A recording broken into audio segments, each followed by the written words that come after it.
What's going on, everybody? It's Cody. Welcome back to the channel. Here for Sunday's 3-game WNBA main slate, $10,000 to first. Let's look back at my lineups from today. This is the only one that cashed.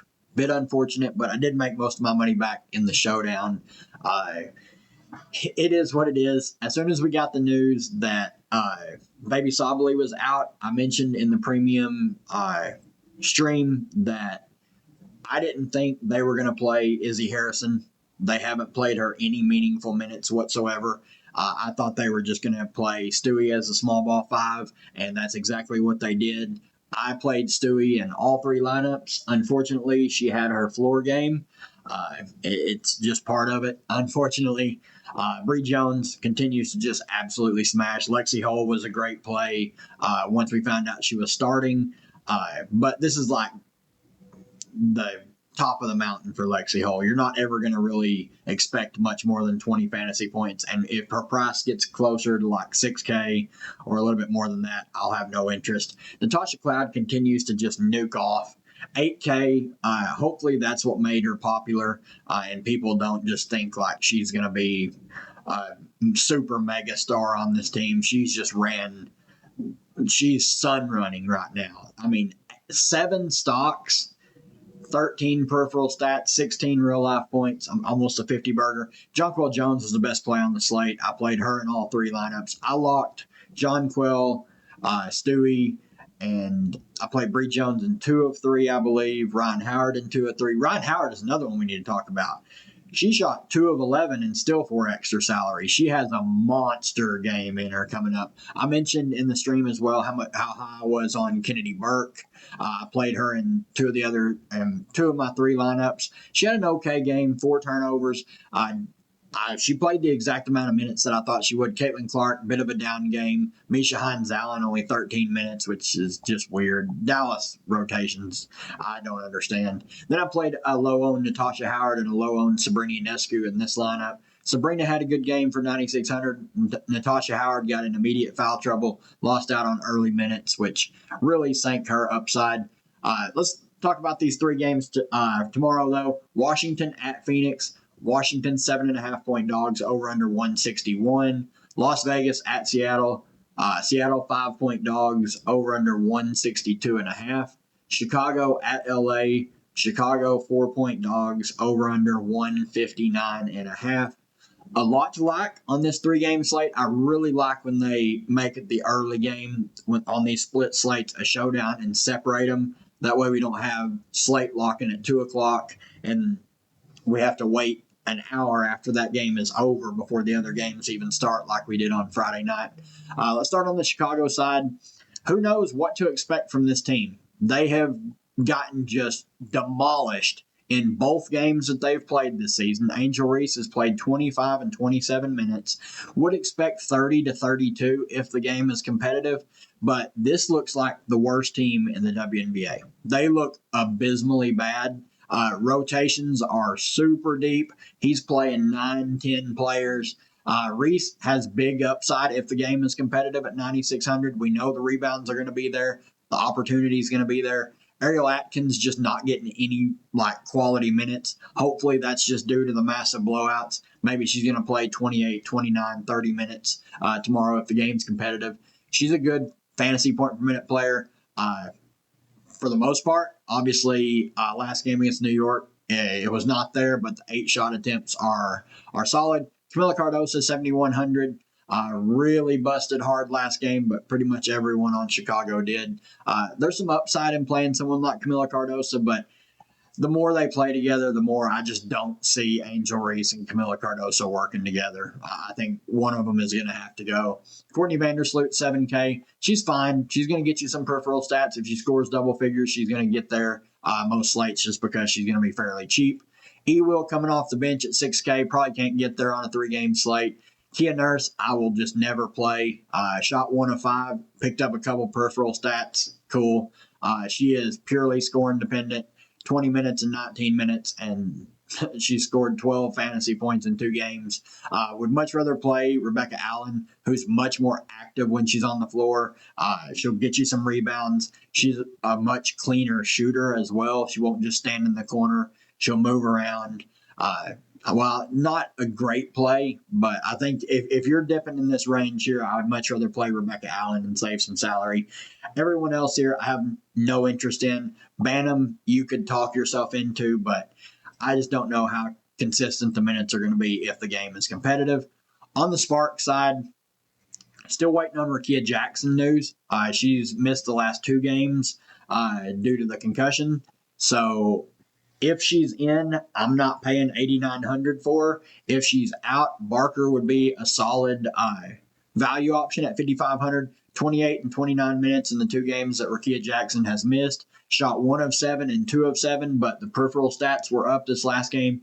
You'll take 21 fantasy points for 5,500. They did play King and Almond a little bit more off the bench. Almond 16 minutes, I believe. Yep.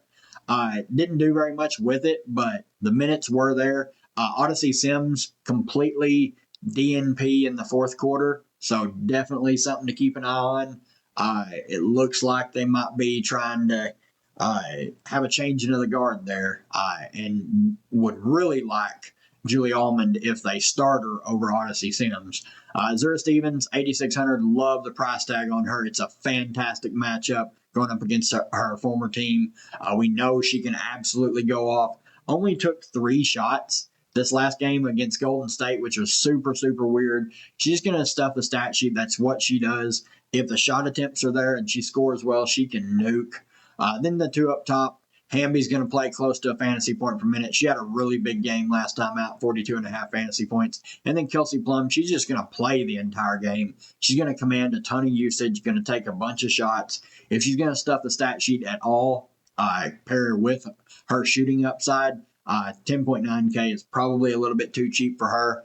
Moving on to the next game, Washington at Phoenix. On the Washington side, still waiting on Brittany Sykes. She was a late scratch against the Aces Friday night. Need to know because it changes a lot for this team. She looks really good at 10.3K, assuming she plays.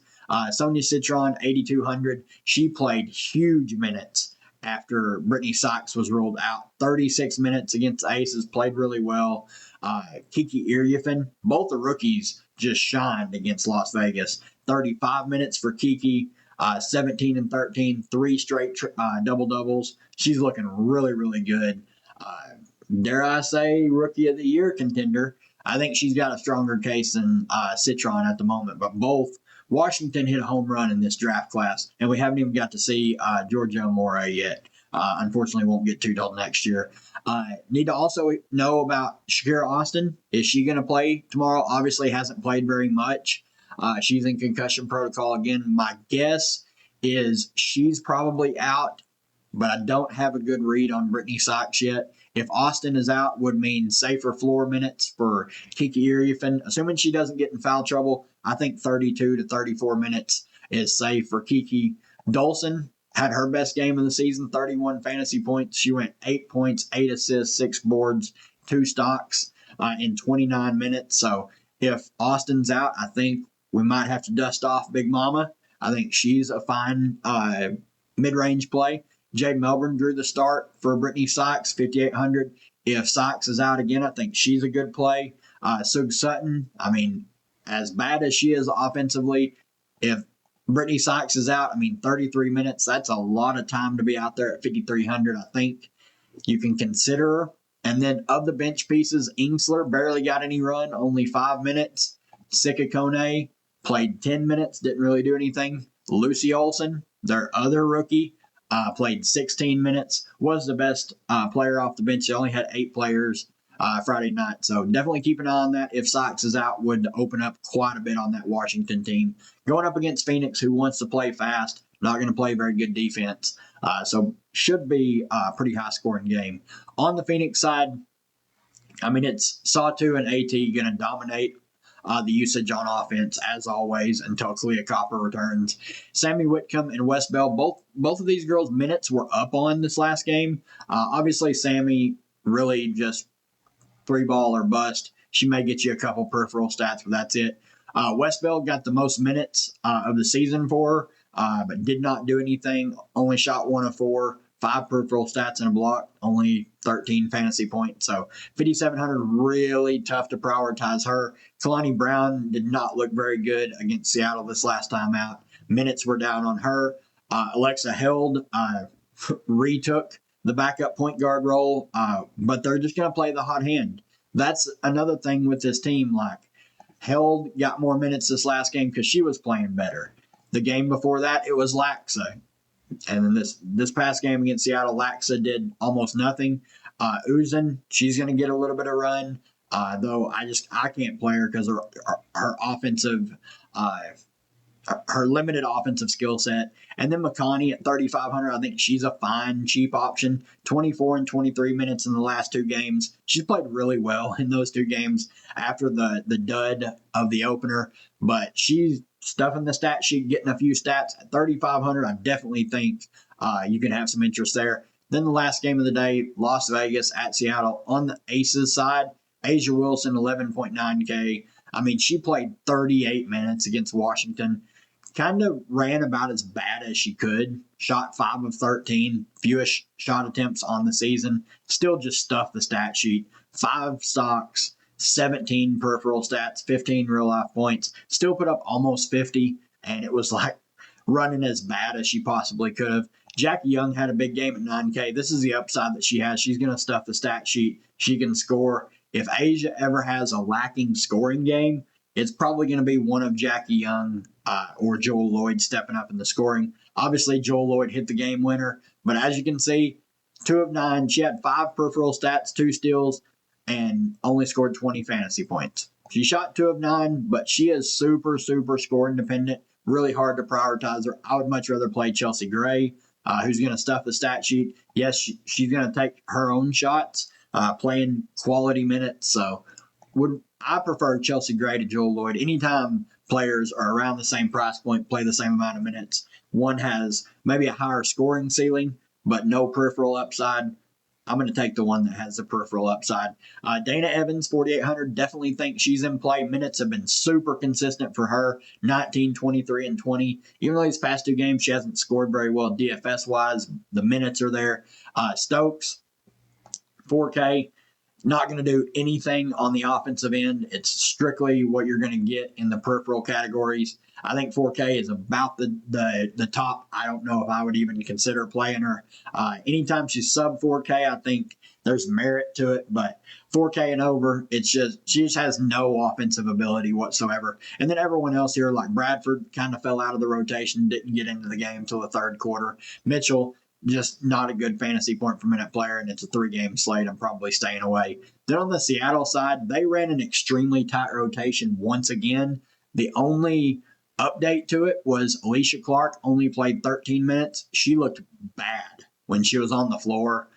And then they went to Wheeler, and they stuck with Wheeler. Wheeler played 23 minutes where Clark played 13. Wheeler didn't do much better, but took 9 shots. She's going to get you some peripheral stats so she can get there.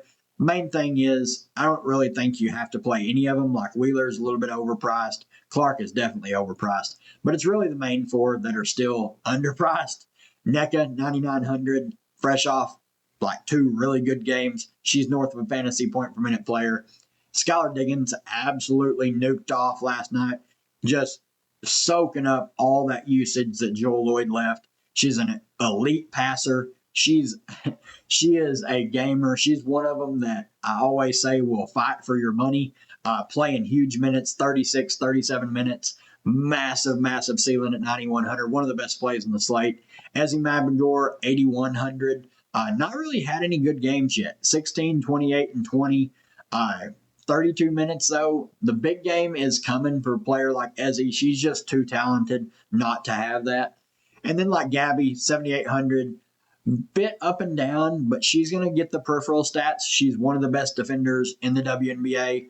It's all about the shot. If the shot's falling, she can have a good game, but she's going to play big, big minutes. So a lot to like here on Seattle. A lot to like from this last game in general. But that's going to do it for me, guys. If you enjoy my content and want any more of it, link to my premium content is in the description.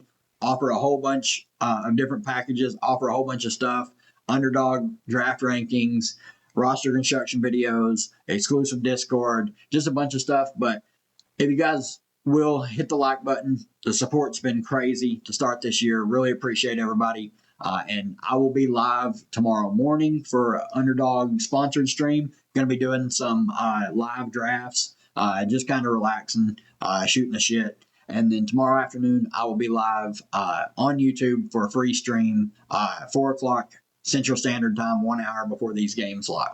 We'll see you guys in.